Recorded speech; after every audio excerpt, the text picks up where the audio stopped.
si paling perdana. Asap hitam yang keluar dari cerobong Kapel Sistina pada Rabu malam menandakan bahwa putaran pertama pemilihan paus dalam konklav telah selesai tanpa menghasilkan paus baru. Sekitar 45.000 orang berkumpul di lapangan Santo Petrus menunggu hasil pemungutan suara yang dilakukan oleh 133 kardinal elektor dengan harapan akan muncul asap putih yang menandakan terpilihnya paus baru. Sebelum pemungutan suara dimulai, para kardinal elektor mengucapkan sumpah kerahasiaan dan kesetiaan terhadap tugas mereka, dipimpin oleh Kardinal Pietro Parolin, Sekretaris Negara Vatikan. Konklav ini diadakan untuk memilih penerus Paus Fransiskus yang wafat pada 21 April 2025 dan proses pemilihan ini berlangsung di Kapel Sistina. Seorang diakon dari Tanzia, Nicholas Nirokon, yang hadir di lapangan Santo Petrus mengungkapkan harapannya agar paus baru yang terpilih kelak adalah seorang pemimpin yang suci dan mampu membimbing gereja Katolik.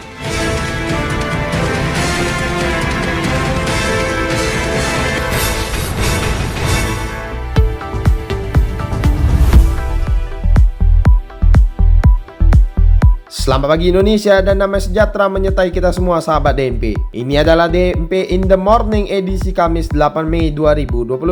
Anda bersama saya Jordan Gozali dan berikut fokus utama kami pagi hari ini. Muhammadiyah dan MUI bantah dukung pemakzulan Wapres Gibran. Jokowi tegaskan Prabowo bukan presiden boneka. India melakukan serangan ke Pakistan, 3 orang tewas.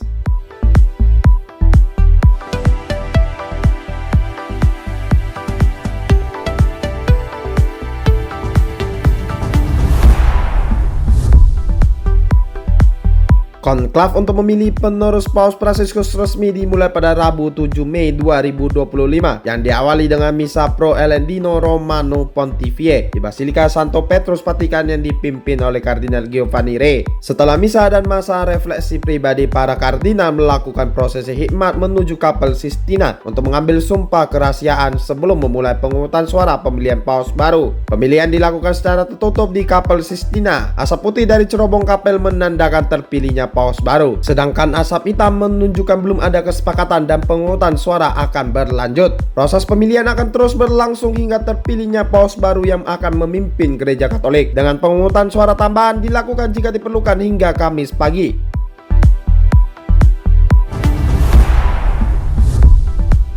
Konklav pemilihan paus pengganti Paus Fransiskus menandai sejarah baru dengan partisipasi 15 negara untuk pertama kalinya, termasuk Malaysia, Singapura, dan negara-negara di Afrika dan Amerika Selatan, menunjukkan keragaman geografis yang belum pernah terjadi sebelumnya dalam pemilihan pemimpin gereja Katolik. Kehadiran kardinal dari 71 negara di 6 benua mencerminkan upaya Paus Fransiskus dalam mendiversifikasikan kepemimpinan gereja, sehingga pemilihan paus kali ini diprediksi akan mempertimbangkan perlunya melanjutkan diversifikasi dan memastikan belahan bumi selatan mendapatkan perhatian yang sama. Sementara itu, Indonesia telah diwakilkan dalam 3 konklav sebelumnya oleh 3 kardinal yang berbeda, dengan Kardinal Ignatius Suharyo mengikuti konklav kali ini setelah ditabiskan pada tahun 2019, menunjukkan kontribusi konsisten Indonesia dalam proses pemilihan paus.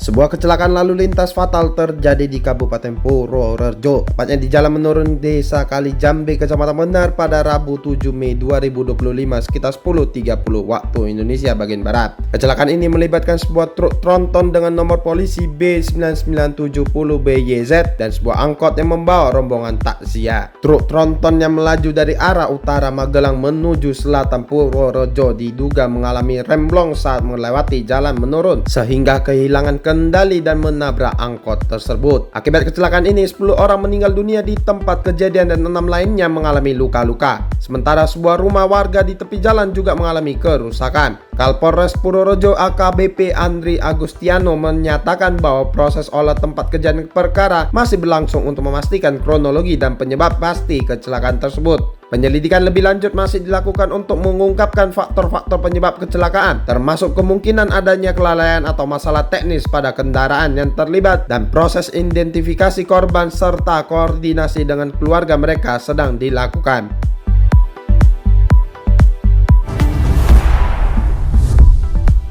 LR, anak kepala desa Kelapa Nunggal Kabupaten Bogor, telah ditetapkan sebagai tersangka atas kasus penganiayaan terhadap MWM yang dipicu oleh kritik MWM terhadap kinerja kepala desa di media sosial. Penganiayaan tersebut mengakibatkan korban mengalami luka sobek di pelipis dan memar, serta terekam dalam video yang viral. Polsek Kelapa Nunggal menetapkan LR sebagai tersangka pada 5 Mei 2025 setelah melakukan pemeriksaan saksi dan gelar perkara dengan ancaman hukuman maksimal 5 tahun penjara berdasarkan pasal 351 KUHP. Meskipun LR telah ditahan, pihak korban mengajukan restoratif justice 2 hari kemudian, sehingga pihak kepolisian kini menunggu petunjuk lebih lanjut terkait permohonan tersebut sambil tetap menjalankan proses hukum sesuai prosedur.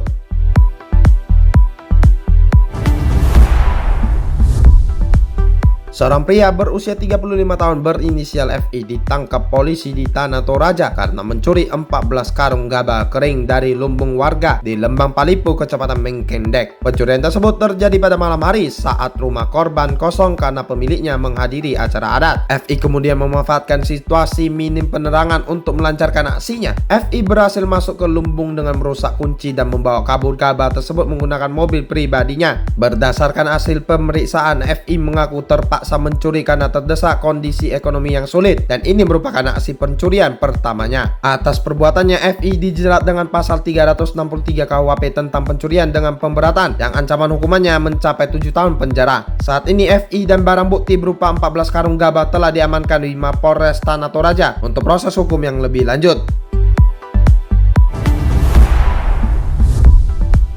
Presiden Joko Widodo secara tegas membantah isu yang menyebut Prabowo Subianto sebagai presiden boneka yang dikendalikan olehnya. Jokowi menekankan kepemimpinan Prabowo sebagai yang kuat, memiliki visi yang jelas dan mengimplementasi program yang baik berdasarkan pengamatannya selama ini. Ia juga menjelaskan bahwa komunikasi antara dirinya dan Prabowo termasuk dengan mantan Presiden Megawati Soekarno Putri dan Susilo Bambang Yudhoyono lebih bersifat silaturahmi, seperti ucapan selamat hari raya atau tahun baru. Pertemuan terakhir mereka terjadi saat Prabowo mengundang Jokowi untuk buka puasa bersama, menunjukkan hubungan yang lebih kepada komunikasi biasa daripada pengendalian. Prabowo sendiri sebelumnya telah membantah isu tersebut, menyatakan bahwa tudingan dirinya sebagai presiden boneka yang dikendalikan Jokowi adalah tidak benar. Pernyataan tegas dari kedua pihak ini bertujuan untuk meredam isu yang beredar mengenai hubungan dan dinamika kekuasaan antara mantan Presiden Joko Widodo dan Presiden Prabowo Subianto.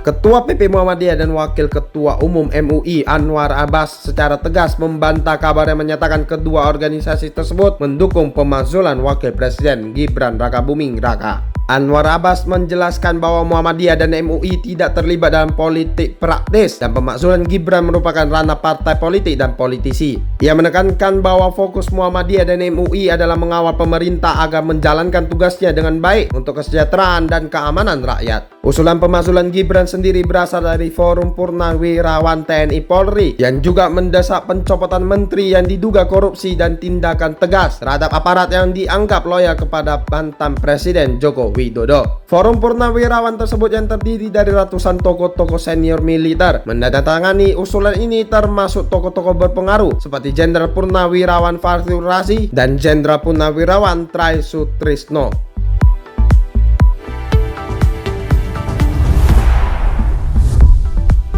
India melancarkan serangan rudal ke beberapa wilayah di Pakistan pada Rabu 7 Mei 2025 sebagai respon atas pembunuhan puluhan turis Hindu di Kashmir pada akhir April 2025. Serangan India mengakibatkan korban jiwa dan luka-luka di Pakistan, dengan Menteri Pertahanan Pakistan Khawajah Hasif mengonfirmasi bahwa beberapa wilayah sipil menjadi sasaran. India mengklaim serangan tersebut menargetkan infrastruktur teroris, namun klaim ini dibantah oleh Pakistan yang menyatakan bahwa lokasi yang diserang adalah wilayah sipil. Pemerintah India menyatakan serangan mereka terukur dan tidak bersifat eskalatif, sementara Perdana Menteri Pakistan Shehbaz Sharif menegaskan hak negaranya untuk membalas serangan tersebut. Asif mengundang media internasional untuk melihat lokasi serangan guna membuktikan klaim India menunjukkan adanya perbedaan narasi yang signifikan antara kedua negara. Ketegangan antara India dan Pakistan meningkat tajam, menimbulkan kekhawatiran akan potensi eskalasi konflik yang lebih lanjut, bahkan hingga ancaman perang nuklir.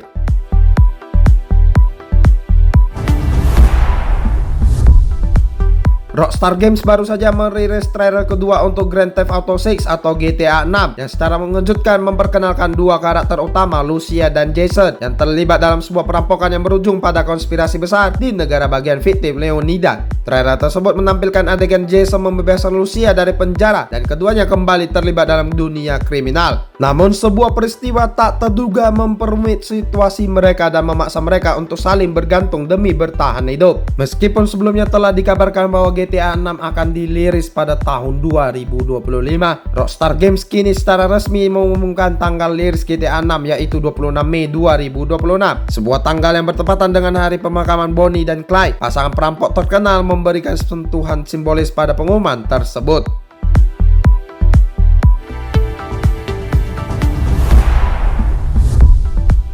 Terima kasih sahabat DMP, Anda telah mendengarkan DMP in the Morning edisi Kamis 8 Mei 2025. Dengarkan selalu podcast DMP Integrated News di kanal podcast kesayangan Anda dan juga kanal YouTube kami DMP Media Network. Mewakili kerabat kerja yang bertugas, saya Jordan Guzali pamit undur diri. DMP Integrated News lebih informatif, lebih terinformasi. Sabe Sata Bavantu Sukitata. Semoga semua makhluk hidup berbahagia. Selamat pagi Indonesia dan selamat beraktivitas sahabat DMP.